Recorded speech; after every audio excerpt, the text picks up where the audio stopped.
Salmo Kapitulo 150. Dayga ang Ginoo. Dayga ang Ginoo, dayga ang Dios diha sa iyang templo. Dayga ang iyang pagkagamhanan diha sa langit. Dayga siya tungod sa gamhanang mga butang nga iyang gihimo. Dayga siya nga makagagahom sa tanan. Dayga siya pinaagi sa mga trompeta. Dayga siya dinuyugan sa mga alpa o sa mga lira. Dayga siya uban sa mga tambor o panagsayaw.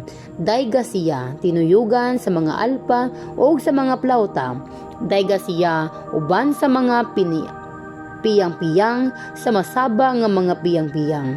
Dayga ang Ginoo kamong tanang mga binuhat. Dayga ang Ginoo.